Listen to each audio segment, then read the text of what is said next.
ಬೆಂಗಳೂರಿನಲ್ಲಿ ನೀಟ್ ಅಕ್ರಮ ವಿರೋಧಿಸಿ ಯುವ ಕಾಂಗ್ರೆಸ್ ಪ್ರತಿಭಟನೆಯನ್ನ ನಡೆಸಿತು. ನೀಟ್ ಪರೀಕ್ಷೆಯನ್ನ ರಾಜ್ಯಗಳಿಗೆ ವಹಿಸಿ ಅಂತ ಈ ಸಂದರ್ಭದಲ್ಲಿ ಸಿದ್ದರಾಮಯ್ಯ ಆಗ್ರಹಿಸಿದ್ದಾರೆ. ಕೇಂದ್ರ ಸರ್ಕಾರ ನೀಟ್ ಪರೀಕ್ಷೆ ನಡೆಸೋದು ಬೇಡ ಅಂತ ಸಿದ್ದರಾಮಯ್ಯ ಹೇಳಿದ್ದಾರೆ. ಮೋದಿ ಬಂದ ಮೇಲೆ ಹಿಂದಿನ ವ್ಯವಸ್ಥೆ ರದ್ದು ಮಾಡಿ ನೀಟ್ ಪರೀಕ್ಷೆ ತಂದರು.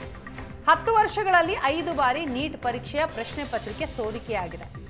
ಕೇಂದ್ರ ಸಚಿವ ಧರ್ಮೇಂದ್ರ ಪ್ರಧಾನ್ ರಾಜೀನಾಮೆಯನ್ನ ಕೊಡಬೇಕು ಅಂತ ಸಿಎಂ ಸಿದ್ದರಾಮಯ್ಯ ಒತ್ತಾಯ ಮಾಡಿದರು.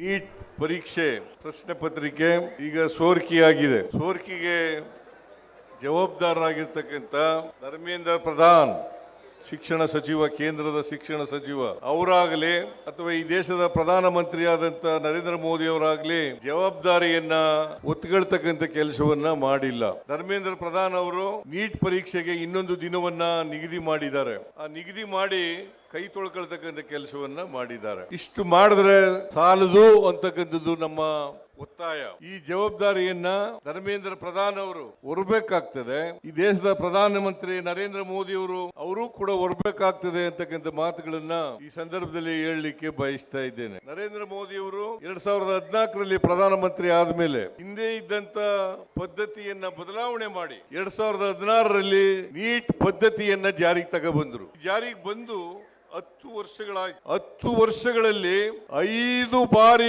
ಪ್ರಶ್ನೆ ಪತ್ರಿಕೆ ಸೋರಿಕೆಯಾಗಿದೆ.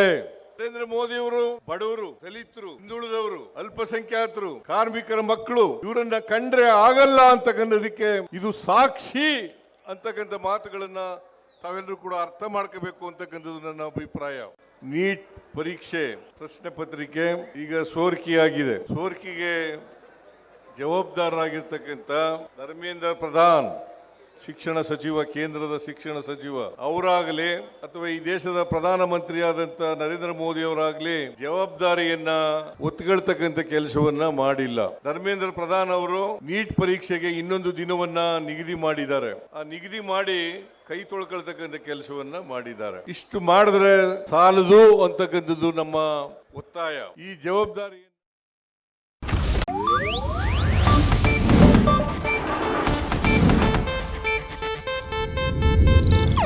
ಇದು ಏಷ್ಯಾನೆಟ್ ನ್ಯೂಸ್ ನೆಟ್ವರ್ಕ್ ಪ್ರಸ್ತುತಿ.